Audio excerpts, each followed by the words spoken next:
بسم اللہ الرحمن الرحیم۔ فرمایا کہ انہماک فی الدنیا نہایت ہی مبغوض چیز ہے، یعنی ہر وقت دنیا کی فکر لگی ہوئی ہے، ہر وقت دنیا کا ذکر مذاکرہ، نفع نقصان سے ذہن بے چین ہے، دل متاثر ہے۔ فرمایا کہ انہماک فی الدنیا نہایت ہی مبغوض چیز ہے۔ حق تعالیٰ فرماتے ہیں یا ایہا الذین آمنوا لا تلہکم اموالکم ولا اولادکم عن ذکر اللہ۔ اے مسلمانوں، تم کو تمہارا مال اور تمہاری اولاد خدا کے ذکر سے غافل نہ کر دے۔ اور بعض بزرگوں نے یہاں تک بیان کیا ہے کہ نفرت عن الدنیا کی غرض سے بھی کبھی کبھی اس کی طرف توجہ نہیں ہونا چاہیے۔ کبھی یہ ہوتا ہے کہ دنیا میں دلچسپی کی وجہ سے دنیا میں دل دھرا ہوا ہے، کبھی ایسا ہوتا ہے کہ دنیا کی مذمت بیان کر رہے ہیں لیکن اس کا مقصد بھی تعلق دنیا ہے، دنیا ہی کے لیے دنیا کی مذمت بیان کر رہے ہیں۔ تو فرما رہے ہیں کہ یہاں تک بزرگوں نے کہا ہے کہ نفرت عن الدنیا کی غرض سے بھی کبھی اس کی طرف توجہ نہیں ہونا چاہیے۔ اس میں تو قدورت ہی قدورت ہے، یعنی دنیا تو دل کو میلا ہی کرتی ہے، اور گدلے میلے دل پر خدائی انوار کا انعکاس نہیں ہوتا۔ اس دنیا کی طرف جس غرض سے بھی توجہ کی جائے ظلمات سے خالی نہیں۔ بس سب میں بہتر نسخہ یہ ہے کہ انسان حق تعالیٰ کی طرف متوجہ رہے، کام میں لگا رہے۔ انشاءاللہ ایک دن ایسا آئے گا کہ قلب سے یہ چیزیں خود بخود کافور ہو جائیں گی اور حق ہی حق جلوہ گر رہ جائے گا۔ مطلب یہ ہے کہ شروع میں تو مجاہدہ ہوگا، بغیر مجاہدے کے کوئی چیز حاصل نہیں ہوتی۔ جب آدمی مسلسل دنیا کو دل سے نکالنے کی کوشش کرے گا تو وہ نکل جائے گی، اور اگر کوشش نہیں کرے گا تو یہ دنیا دل سے نہیں نکلے گی، اور نہیں نکلے گی تو دنیا کی فطرت میں ظلمت ہے۔ جب ظلمت دل میں آئے گی تو روشنی ختم ہو جائے گی۔ ذکر و سلوک کے لیے فراغت کا انتظار شیطانی دھوکہ ہے۔ فرمایا کہ لوگوں کی بھی عجیب حالت ہے، چاہتے یہ ہیں کہ کرنا تو کچھ پڑے نہیں اور کام سب ہو جائیں، اور بعض شب و روز اس انتظار میں رہتے ہیں کہ فلاں کام سے فراغت ہو جائے، فلاں مقدمے سے نمٹ لیں، فلاں کی شادی سے فارغ ہو جائیں، تب خدا کی یاد میں لگے۔ چونکہ ایسی فراغت میسر نہیں ہوتی، اس لیے ایسا شخص کبھی کامیاب نہیں ہو سکتا، محروم ہی رہتا ہے، اور ایک دن موت آ کر کام تمام کر دیتی ہے۔ یاس اور حسرت کی حالت میں خسران کی گھڑی گٹھری سر پر رکھے ہوئے اس عالم سے رخصت ہو جاتا ہے۔ کام کرنے کی صورت تو یہی ہے کہ اسی آلودگی اور کاموں کے انتشار کی حالت میں خدا کی طرف متوجہ ہو جاؤ اور ذکر و سلوک کا کام شروع کر دو۔ اس کی برکت سے فراغ بھی میسر ہو جائے گا۔ تمہارا آج کل کرنا ایسا ہے جس کو مولانا فرماتے ہیں ہر شب گویم کے فردا تر کے این سودا کنم، باز چوں فردا شود امروز فردا کنم۔ ہر رات یہ ارادہ کرتا ہوں کہ کل کو اس گناہ کو چھوڑ دوں گا، پھر جب کل کا دن ہوتا ہے تو پھر کل ہی کا ارادہ کرتا ہوں۔ یہی انسان کی محرومی اور نفس و شیطان کی دھوکہ بازی ہے کہ آدمی کو کل کے وعدے پہ ٹلاتا رہتا ہے، اور وہ کل کر کے ایک دن وہ کل بھی آ جاتا ہے جس میں اللہ کے سامنے حاضر ہونا ہوتا ہے انسان کو۔ اس لیے کل کا انتظار مت کرو، آج اللہ نے توفیق دی، آج چھوڑ دو۔ آج اللہ نے برائی کی برائی دل میں ڈالی، آج ہی ارادہ کرو۔ نفس کہتا ہے کہ اس دفعہ یہ گناہ کل آئندہ سے نہیں کریں گے۔ نفس سے کہو کہ آئندہ کو کسی نے نہیں دیکھا، اسی دفعہ چھوڑنا ہے، اسی ارادے کے وقت چھوڑنا ہے، اسی وقت چھوڑنا۔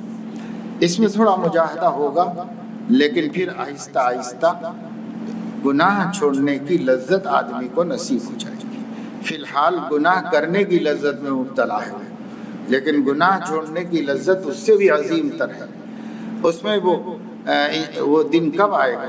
جب تک کہ وہ کسی جگہ جو ہے یہاں یہ کہہ دے کہ اب آگے کچھ نہیں، اس سے زیادہ مجھے انتظار نہیں کرنا ہے اور اس سے زیادہ مجھے مہلت نہیں لینا ہے، بس ختم، آج ہی کرنا ہے، ابھی کرنا ہے۔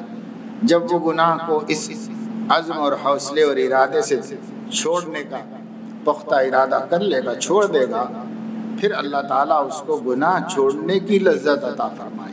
کس چیز سے فراغ اور کس چیز کا انتظار؟ دنیا میں رہتے ہوئے کہاں مسائل سے فراغت مل سکتی ہے؟ یہ نفس و شیطان کا ایک بڑا زبردست قید اور دھوکہ ہے۔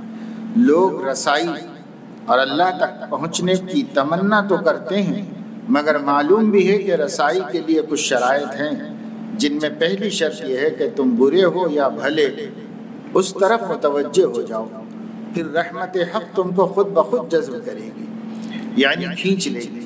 صاحبو، جو لوگ اس آرزو میں بیٹھے ہیں کہ فراغ میسر ہو تو خدا کی یاد میں لگیں، بے فکری ہو تو اس طرف متوجہ ہوں، یہ غیر ممکن ہے بدون تعلق بحق کے۔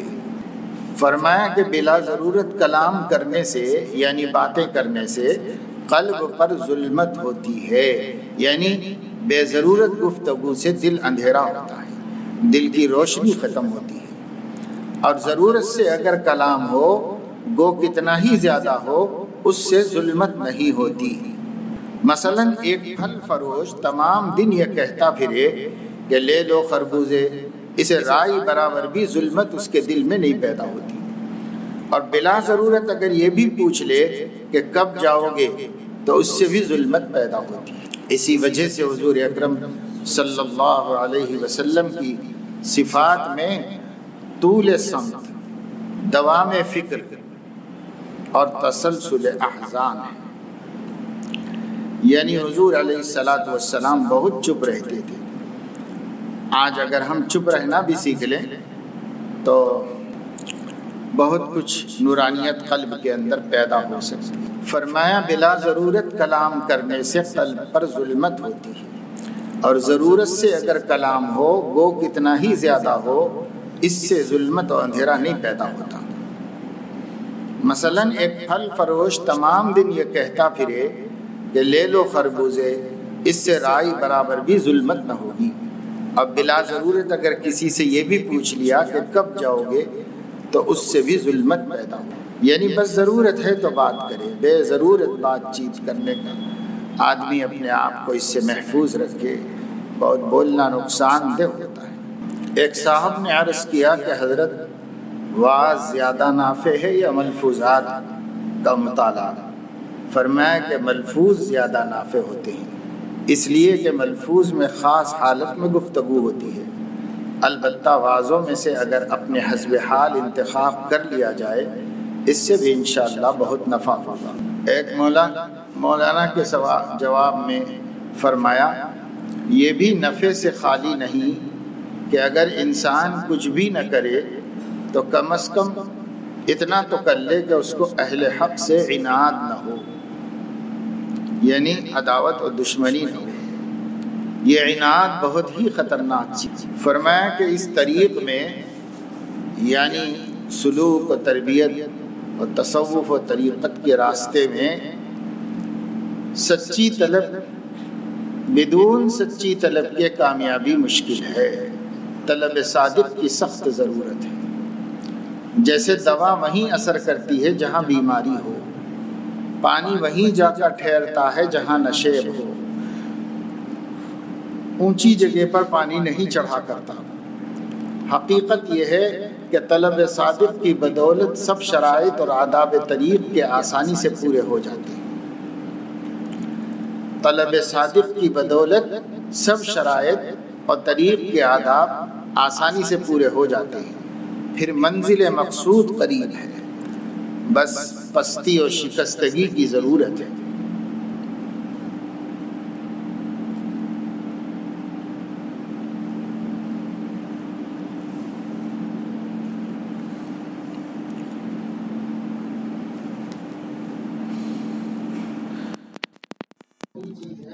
ہمیں قدم رکھنے سے پہلے اس کو پیدا کر لینا چاہیے۔ اب رہی یہ بات کہ وہ کس طرح پیدا ہو، تو اس کا یہی طریقہ ہے کہ کسی کی جوتیاں سیدھی کرے۔ جوتیاں سیدھی کرنا بھی ایک اصطلاح ہے، صرف چپل پلٹا کے رکھ دیے، اٹھا کے رکھ دیے، اسی کو جوتیاں سیدھی کرنا نہیں کہتے، بلکہ جوتیاں سیدھی کرنے کا مطلب یہ ہے کہ کسی کے سامنے آدمی اپنے آپ کو فنا کرے، اپنی رائے کو اس کی رائے کے سامنے فنا کر دے، اپنی عقل کو اس کے سامنے مٹا دے۔ اسی کو مولانا فرماتے ہیں، فہم و خاطر تیز کردن نیست راہ، جو شکستہ می نگیرت فضل شاہ۔ سنو، قرب کی راہ عقل و خرد کی تیزی نہیں ہے، خدا تعالیٰ کا فضل کسی شکستہ اور متواضع ہی کی دستگیری کرتا ہے۔ ہر کجا پستی است آب آنجا رود، ہر کجا مشکل جواب آنجا رود۔ جہاں پستی ہوتی ہے پانی وہیں پہنچتا ہے، جس کو سوال و اشکال ہوتا ہے جواب اسی کو دیا جاتا ہے۔ ہر کجا درد دوا آنجا رود، ہر کجا رنج شفا آنجا رود۔ جو درد میں مبتلا ہوتا ہے دوا اس کے واسطے ہوتی ہے، جہاں غم و تکلیف ہوتی ہے اللہ تعالیٰ کی شفا اسی کو عطا کی جاتی ہے۔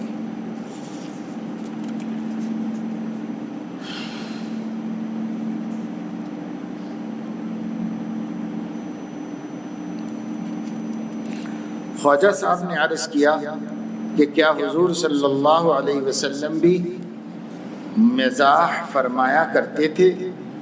فرمایا ہاں، مگر ایک خاص حد تک، زیادہ نہیں، بہت کم، وہ بھی دوسروں کی تطیب قلب کی مصلحت سے، یعنی دل نرم کرنے اور دل خوش کرنے کی مصلحت سے۔ اس سے معلوم ہوا کہ مذاق اور مزاح کا اصل مقصد دوسروں کی دلجوئی کرنا ہے، ساتھ ہی کچھ اپنی بھی تفریح تباہ ہو جائے گی، مگر اس میں زیادتی اچھی چیز نہیں ہے۔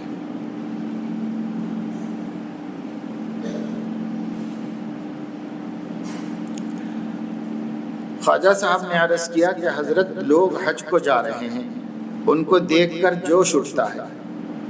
فرمایا کہ مجھ میں تو یہ بات نہیں۔ حضرت مولانا گنگوہی رحمۃ اللہ علیہ سے کسی شخص نے کہا تھا کہ اگر حضرت بیت اللہ تشریف لے جائیں تو سفر خرچ کے لیے کل روپیہ میں دوں گا۔ سن کر فرمایا، دیکھو تو کیسی اچھی بات ہے، ایک تو بیت اللہ کی زیارت اور دوسرے حضرت حاجی صاحب سے ملاقات، مگر کچھ حالت ایسی ہو گئی ہے کہ طبیعت میں جانا نہ جانا دونوں برابر سے معلوم ہوتے ہیں۔ یعنی یہ کیفیت حضرت گنگوہی رحمۃ اللہ علیہ کی ہو گئی تھی، بس اللہ تعالیٰ ہی سے مطلب ہے، اللہ تعالیٰ کی نسبت سے جو چیزیں ہیں ان سے بھی مطلب نہیں رہا، اب صرف اللہ سے مطلب۔ فرمایا کہ ذکر بڑی برکت کی چیز ہے، مگر اس کی برکت وہیں تک ہے کہ منکرات سے اجتناب رہے، یعنی گناہوں سے بچتے ہوئے ذکر کریں گے تو برکت ہوگی، نفع ہوگا۔ گناہ بھی کر رہے ہوں اور ذکر بھی کر رہے ہوں تو ذکر میں برکت ضرور ہے، لیکن گناہ مانع بھی ہے اس میں، اس لیے اس کا اثر ظاہر نہیں ہوگا۔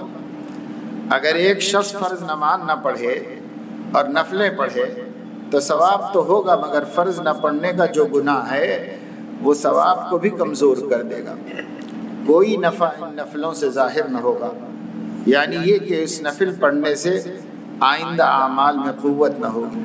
اس لیے نفل کی اثرات و برکات جب ہی ہیں جبکہ فرائض کا بھی اہتمام ہو۔ اسی طریقے سے ذکر اللہ ہے تو بہت کام کی چیز اور بہت نافع، لیکن گناہ نہ چھوڑے تو وہ نفع دب جاتا ہے، اور گناہ کی نحوست و ظلمت اس کا اثر اس پر غالب آ جاتا ہے۔ اس لیے ذاکر کو گناہ بھی چھوڑنے چاہیے، گناہوں سے دوری اختیار کرنی چاہیے۔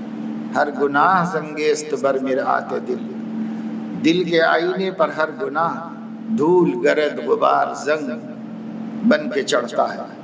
اس لیے دل کا آئینہ خراب ہو جاتا ہے، صاف ستھرا نہیں رہتا، اور جب وہ صاف ستھرا نہیں ہوتا تو حق تعالیٰ کی تجلی منعکس نہیں ہوتی اس میں۔ فرمایا کہ بعض مرتبہ گردن جھکا کر بیٹھنے سے اور ذکر کرنے سے عجب کا اندیشہ ہوتا ہے۔ اس عجب کو شیخ ہی سمجھتا ہے۔ وہ ایسے وقت ذاکر سے کہے گا کہ چلتے پھرتے اللہ اللہ کرو، گردن جھکا کر نہ بیٹھو، اس سے شہرت ہوگی، نفس میں عجب پیدا ہوگا۔ آج کل ان تعلیمات کا اکثر مشائخ کے ہاں نام و نشان تک نہیں ہے۔ فرمایا کہ میرا مسلک تو فناء تجویزات اور ترک تعلقات ہے، یعنی خود رائی، یہ طے کرنا کہ یہ خیر ہے، یہ بہتر ہے، یہ اچھا ہے۔ یہ جب تعلیم و تربیت سے پہلے آدمی خود طے کرے گا تو سوائے نقصانات کے اور کچھ نہیں ہوگا۔ اس لیے ترک فناء تجویزات، اپنی تجویز کرنا چھوڑ دیا، بس تشخیص کرائے، شیخ ہی سے معلوم کرے، وہی بتائے، اور وہ جو بتائے اسی کو اختیار کر لے۔ تجویز میں تشویش ہے، اس لیے مفید نہیں ہے، اور تفویض میں تسکین ہے، اس لیے مفید ہے۔ میرا مسلک تو فناء تجویزات اور ترک تعلقات ہے، مگر یہاں پر تعلقات سے مراد غیر ضروری تعلقات ہیں، اور فناء تجویزات سے مراد ہے کہ بندہ اپنے بارے میں کوئی حالت اپنی طرف سے تجویز نہ کرے، اپنا معاملہ بس اللہ کے حوالے کر دے۔ بدون اس فنا کے راحت کی زندگی میسر نہیں ہو سکتی۔ حافظے کی قوت کے لیے پوچھنے پر فرمایا کہ یا قویو 11 مرتبہ سر پر ہاتھ رکھ کر پڑھ لیا کرے، حافظے کی قوت کے لیے انشاءاللہ نافع ہوگا۔ اور اگر وسعت ہو تو اصل تدبیر یہ ہے کہ کسی طبیب سے کوئی نسخہ تجویز کرائے، یعنی بسا اوقات حافظے کی کمی جو ہے وہ معصیت و نافرمانی کی وجہ سے بھی ہوتی ہے، وہ تو اپنے ہاتھ میں ہے، اور اسی کے ساتھ ساتھ کوئی وظیفہ دعا پڑھ لینا، جیسے یا قویو 11 مرتبہ پڑھ لینا، یا علیم 150 مرتبہ پڑھ لینا، وہ بھی حضرت نے ہی فرمایا ہے۔ یہ تدبیریں ہیں۔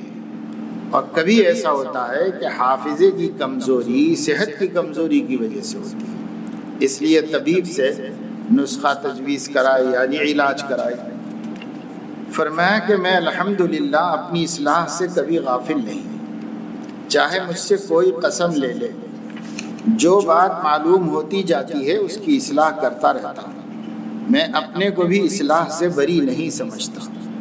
صدہا نقائص میرے اندر، یہی کمال کا سبب ہے کہ آدمی اپنے کو ہمیشہ محتاج اصلاح سمجھے، اپنے نقائص پر نظر رکھے، ان کمزوریوں کو دور کرنے کی فکر کرے، جو خوبیاں اہل اللہ کی ہیں وہ پیدا کرنے کی فکر کرے، جو نہیں ہیں، اور جو برائیاں ہیں انہیں مٹانے کی فکر کرے۔ اور اس کے لیے کوئی وقت ایسا نہیں ہوتا کہ اب آدمی کو ضرورت نہیں رہی، ایسا کوئی وقت نہیں ہوتا۔ موت تک آدمی اور نفس کا اور شیطان کا جھگڑا چل رہا ہے۔ اندری رہ می تراشو می خراش، تا دمے آخر دمے غافل مباش، یہ ہے آخر سانس تک برابر نفس کا مقابلہ رہے گا۔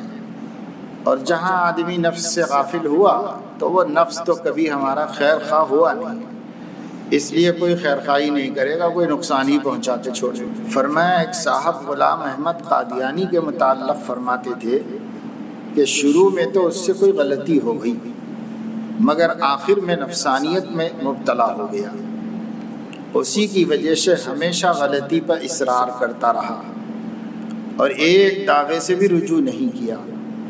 بات یہ ہے کہ نفسانیت اور انا کا جب ایسا ابتلا ہوتا ہے تو وہ وقت بڑا ہی خطرناک ہوتا ہے۔ بدون رہبر کامل کے اس راہ سے گزرنا غیر ممکنات سے ہو جاتا ہے۔ اپنے بارے میں حضرت نے فرمایا کہ حضرت ہمارے پاس تو بس یہی ایک سرمایہ ہے کہ دوستوں کو محبت ہے، اسی سے امید ہے کہ شاید آخرت میں نجات ہو جائے، اور کچھ بھی نہیں ہے۔ فرمایا شیطان تو کم بختی کا مارا بدنام ہی ہو گیا، ورنہ ہم جیسوں کے بہکانے کے لیے تو نفس ہی بڑی چیز ہے، شیطان کی بھی ضرورت نہیں، شیطان کی ضروریت ہی کافی ہے۔ باقی اگر ان سب کے شرور سے بچنا چاہو تو پہلے یہ معلوم کر لینے کی ضرورت ہوگی کہ دشمن مقابلے پر کون ہے۔ یہ معلوم ہو جانے کے بعد مقابلہ آسانی سے ہو سکتا ہے۔ یعنی پہلے یہ معلوم کر لو اس خاص گناہ کی طرف شیطان رغبت دلا رہا ہے یا نفس۔ سو اس کا معیار یہ ہے کہ جس وقت قلب میں معصیت کا وسوسہ پیدا ہوا تو یہ دیکھو کہ باوجود بار بار کے دفع کرنے کے بعد اگر پھر وہی اسی گناہ کا وسوسہ ہوتا ہے تو یہ نفس کی طرف سے، اس لیے کہ نفس کو گناہ سے لذت مقصود ہے اور خاص وقت میں حظ خاص ہی گناہ میں ہے، اور اگر دفع کرنے کے بعد قلب سے وہ وسوسہ نکل جائے، دوسرے گناہ کا وسوسہ پیدا ہو تو سمجھو کہ یہ شیطان کی طرف سے ہے، اس لیے کہ شیطان کو کوئی خاص مقصد نہیں ہوتا بلکہ عداوت کی وجہ سے مطلق گناہ میں مبتلا کرنا مقصود ہوتا ہے۔ اس لیے یہ شخص اگر ایک سے ہٹے گا تو وہ اس کو دوسرے میں مبتلا کرنے کی کوشش کرے گا۔ اس سے یہ بھی معلوم ہو گیا کہ زیادہ تر معاصی کا صدور نفس ہی کی طرف سے ہے، مگر لوگ دھوکے میں ہیں کہ ایسے خطرات کے وقت کثرت سے لاحول پڑھتے ہیں مگر پھر بھی وسوسے میں کمزوری پیدا نہیں ہوتی، کیونکہ لاحول نفس کا علاج نہیں ہے۔ سو کتنی بڑی غلطی میں عدم علم کی وجہ سے مبتلا ہو رہے ہیں لوگ۔ نفس کا علاج کرو جو گناہ کرانے میں شیطان کی بھی اصل ہے۔ چنانچہ ظاہر ہے کہ اوروں کو تو شیطان بہکاتا ہے، مگر شیطان کو کس نے بہکایا تھا؟ ظاہر ہے کہ شیطان کو اس کے نفس نے بہکایا تھا، تو اصل کون ہوا؟ نفس ہی تو ہوا۔ البتہ بعد حق یعنی اللہ تعالیٰ سے دور کرنے میں دخل دونوں کو ہے۔ جب یہ معلوم ہو گیا تو شیطان کا مقابلہ لا حول اور ذکر سے کرو اور نفس کا مقابلہ ہمت سے کرو، یعنی ارادہ کر کے کہ گناہ نہیں کرنا ہے، اس سے مقابلہ کرو۔ آج کل گڑبڑ معاملہ ہے، سب کو ایک ہی لکڑی سے ہانکنا چاہتے ہیں جس کا نتیجہ ناکامی کی صورت میں ظاہر ہوتا ہے۔ اسی لیے کسی کامل کی صحبت کی ضرورت ہے، ایسے علوم اسی کی صحبت سے حاصل ہوتے ہیں۔ اسی وجہ سے فرمایا گیا ہے کہ ایک فقیہ شیطان پر 1000 عابد سے زیادہ بھاری ہے، کیونکہ وہ خود بھی اس کے مکر و فریب سے بچتا ہے اور دوسروں کو بھی حقائق بتلا کر بچاتا رہتا ہے۔ بس یہ باتیں ہیں حق کے طلبگاروں کے واسطے، اہل اللہ کے اور بزرگان دین کے یہ ملفوظات ہدایت و اصلاح کا کام دیتے ہیں۔ مجلس جمعہ کے دن عصر کے بعد خانقاہ میں ہوتی ہے، اور جن لوگوں کا قیام مکرم منزل میں ہے اور جو لوگ تصحیح کر رہے ہیں اور جو لوگ تربیت و تعلیم کے ارادے سے مقیم ہیں، اور چہارم پنجم میں سے جو اصحاب لحیہ ہیں جن کی داڑھی نکل چکی ہے، ان کو وہاں پر شریک ہونے کی ہدایت ہے۔ باقی بچے اپنا حسب معمول کھیل کود کر لیا کرتے ہیں۔ چونکہ بہت طلبہ نئے ہیں اس لیے آج مجلس مسجد میں ہی رکھ دی گئی ہے تاکہ سبھی لوگوں کے کان میں کچھ باتیں پڑ جائیں۔ اس لیے آئندہ جمعے سے یہ ترتیب ہے۔ اسی طریقے سے ذکر کی مجلس شروع ہوگی کل سے انشاءاللہ تعالی۔ تو خانقاہ میں جن لوگوں کو اس افتاح اور دور حدیث والوں جا کر کے اور تصحیح کرنے والوں کو، اور جو لوگ یہاں پر قیام کرنے کے ارادے سے آتے ہیں ان لوگوں کو سب کو جا کر کے صبح میں فجر کی نماز کے بعد ذکر میں شریک ہونا ہے۔ تو اس کا لحاظ اور خیال رکھیں۔ ابھی تو چونکہ باقاعدہ طور پر تعلیم اوپر کی جماعتوں میں نہیں شروع ہوئی، اس وجہ سے ان لوگوں کے لیے تو جب ہدایت ہوگی اس کے مطابق وہ لوگ شریک ہوں گے۔ آپ لوگ جو ہیں جیسی ترتیب میں نے مجلس کی بتا دی ہے، اس طرح طلباء آئندہ سے شریک ہوا کریں جا کر کے مجلس خانقاہ میں۔ ماں بقی جب ان اگلی جماعتوں میں جاتے رہیں گے ان کا نمبر آتا رہے گا۔ باقی سب لوگ اس کا اہتمام کر لو، چاہے کسی جماعت سے تعلق ہو، کسی جماعت سے مراد تعلیم کی کسی بھی درجے سے تعلق ہو جماعت سے، سب لوگ اس کا اہتمام کر لو کہ فجر کی نماز کے بعد قرآن مجید کی تلاوت اور کم سے کم 5 منٹ اللہ کا ذکر کر لو۔ ایک تسبیح لا الہ الا اللہ کی پڑھ لو، بس کافی ہے یہ بھی ذکر۔ حضور علیہ الصلاۃ والسلام نے دن بھر میں 100 مرتبہ لا الہ الا اللہ سرخ عربی اونٹوں کو خیرات کرنے سے بھی زیادہ ثواب کا کام بتایا ہے۔ پھر اس سے ایک نور بھی پیدا ہوتا ہے۔ پھر طالب علم کو حصول علم کے لیے نور کی بھی ضرورت ہے، اس وجہ سے صبح میں تلاوت کا اہتمام اور ذکر اللہ کا اہتمام کرو۔ اور دوسری چیز نماز باجماعت سنن قبلیہ و بعدیہ کے ساتھ اہتمام کرو۔ تحیۃ المسجد عربوں نے اس میں غلو کر رکھا ہے اور ہم لوگوں نے اسے ترک کر رکھا، اس لیے تحیۃ المسجد بڑی فضیلت کی چیز ہے، اہتمام سے پڑھو۔ جب بھی مسجد میں داخل ہو تو 2 رکعت تحیۃ المسجد۔ سہارنپور مدرسے کی شورا میں حضرت عارف باللہ حکیم کلیم اللہ صاحب دامت برکاتہم تشریف لاتے ہیں۔ ان کا قیام ایسے حجرے میں ہوتا ہے جس کے لیے مسجد میں سے جانا پڑتا ہے، ادھر سے دروازہ ہے، ادھر کونے میں ایک کمرہ بنا ہوا ہے، وہاں حضرت کو تو میں نے دیکھا کہ جتنی دفعے وہاں سے مسجد میں داخل ہوتے ہیں اور جتنی دفعے باہر سے مسجد میں داخل ہوتے ہیں، ہر دفعہ تحیۃ المسجد پڑھ کے آگے بڑھتے ہیں، تحیۃ المسجد کو چھوڑتے نہیں۔ بوڑھے ہیں، بزرگ ہیں، ویل چیئر پر ہیں، لیکن پڑھ لیتے ہیں، پڑھ کے آگے جاتے ہیں۔ تو تحیۃ المسجد ہمارے ہاں متروک ہے۔ البتہ یہ ہے کہ جن نمازوں سے پہلے سنتیں ہیں ان سنتوں میں شروع ہی سے تحیۃ المسجد کی بھی نیت کر لی جائے تو تحیۃ المسجد بھی ہو جائے گی، وہ سنت بھی ہو جائے گی۔ لیکن اگر وقت ہو تو ڈنڈی نہیں مارنا چاہیے، عبادت کا ذوق ہونا چاہیے کہ بھائی تحیۃ المسجد بھی پڑھیں اور سنتیں بھی پڑھ لیں، اس کا اہتمام ہونا چاہیے۔ وقت نہیں ہے تو اسی میں نیت کر لو، یہ بھی ادا ہو جائے، یہ بھی ادا ہو جائے۔ وقت اس کو ملے گا جو فوراً مسجد آئے گا۔ مسجد تاخیر سے آئیں گے تو کیسے ملے گا؟ جماعت ہی نہیں ملتی، تکبیر اولیٰ نہیں ملتی اور تو رکعت نہیں ملتی، تو تحیۃ المسجد کا ٹائم کہاں ملے گا؟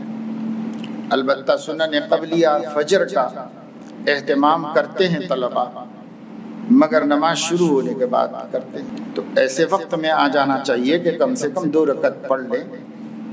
صبح کی 2 رکعتیں تو بہت ہلکی پھلکی ہیں، قل یا ایھا الکافرون قل ھو اللہ پڑھنا ہے، مختصر سی نماز ہے صبح کی سنت، اور صبح کی فرض جو ہے وہ مفصل نماز ہے، اس میں تفصیل سے قرأت ہوتی ہے۔ ان قرآن الفجر کان مشہودا، فرشتوں کی شرکت ہوتی ہے بہت زیادہ اس کے اندر۔ رات والے بھی اور دن والے بھی یہ سوچتے ہیں، رات والے یہ سوچتے ہیں کہ بھائی فجر میں شریک ہو کے جائیں تو وہ شریک رہتے ہیں، اور دن والے فرشتے یہ سوچتے ہیں کہ بھائی ایسے وقت پہنچو کہ فجر میں شرکت ہو جائے۔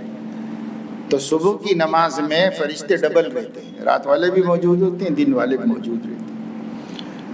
ان قرآن الفجر کان مشہودا، تو اس میں سب کو شریک رہ کر پوری تلاوت، غور و فکر اور تدبر کے ساتھ نماز میں سننا چاہیے، تو اس کا اہتمام کرو۔ اور ظاہر ہے کہ جب ہم پہلے آ کے سنت پڑھ کر نماز کے شامل ہوں گے تب پورا قرآن سنیں گے، نہیں تو نماز ہوتی رہے گی، ہم سنتیں پڑھتے رہیں گے، ایسا ہوتا رہے گا۔ تو اس لیے اس کا اہتمام کرو، شروع سال سے ہی کرو تو رفتہ رفتہ پورے سال میں عادت بن جائے گی، پھر مشقت نہیں ہوگی۔ وہ ریا جس پہ زاہد تھے تا نظن، پہلے عادت پھر عبادت بن گئی، تو جب عادت بنے گی تو خود بخود عبادت بھی بن جائے گی۔ اس لیے عادت زبردستی ہی صحیح بناؤ، اس کا فائدہ ہوگا، نفع ہوگا۔ اللہ تعالیٰ توفیق عمل نصیب فرمائے۔